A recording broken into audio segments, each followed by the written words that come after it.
راوی فرمایي چې 3 کسان روانو په لار باندې، نو د 3 واړو دکه نوراني محفل وکتلو. نو پخوا خو دیوارونه او دا کیسې میسې به نه وې، جوماتو ته ټالې وهل او دا. نن سبا خو دشمن هم زیات شوي دي، نو الله کور حفاظت لپاره موږ ټالې وهو. دا دې لجاته نه چې مسلمان خراب دي، مسلمانو په لباس کې مسلمان راځي او سړي ته نقصان ورکوي. بهر حال دا 3 کسان په لار باندې روان دي، سیو کتلو چې د الله محبوب یوه اجتماع جوړه کړې ده، خلک راغونډ شوي دي.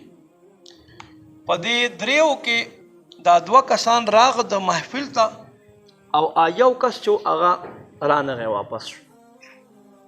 چې واپس شو په دې 2 کسانو کې هم دا یو کس راغی مخکې کېناست او دا بل مناسب نه کړو سمجھاو. نبی علیه السلام نه حیا وکړله چې اوس الله محبوب خبرې کوي زه څنګه ورشم مخکې، نو دا ډېر د شرم له لاسه هلته په خپل ځای کېناست. خیر ما عزتمندو، نبی پاک صلی الله علیه و آله وسلم په دې کې ارشاد فرمایلو ای زما صحابه کرامو، څوک چې فارغ شو زه تاسو ته د دې 3 کسانو خبر در نه کوم.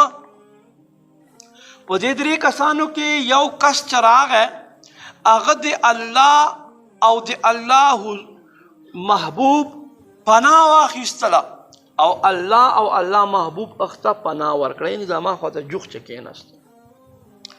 او دا دویم صحابي چې راغی د ځان دپاره هغه مجلس خوښ کړو چې کم مجلس د الله رسول دی او د خپل ځان ته د الله محبوب قربیت خوښ کړلو. الله و الله رسول نه حیا وکړه، په خپل ځای کېناستو، نو دې په برکت سره به په دې په برکت سره الله هم له دغه انسان نه حیا وفرمایله. او دا 3م کس چې دا الله او الله رسول نه مخ وګرځولو، الله او الله رسول هم له ده نه مخ وګرځولو. واورئ علماء کرام فرمایي په دې حدیث په شرح کې چې دا یو ته الله محبوب ولې وفرمایل چې د الله او الله رسول پناه واخیستله، نو الله او الله رسول دله پناه ورکړله. فرمایي دې مطلب دا دی چې په ورځ د محشر به عرش سوري نه علاوه بل سوری نه وي. نو دی راغی الله محبوب په قدمونو کې کېناستو، نو گویا کې دې محفل په برکت سره دته په ورځ د قیامت عرش وال سوری میلاو شو. سبحان الله. فرمایي دا دویم الله او الله رسول نه حیا وکړله، په خپل ځای کېناستو، الله او الله رسول له ده نه حیا داسې وکړله چې د څومره ګناهونه و الله او الله رسول له ګناهونه معاف کړل. الله اکبر.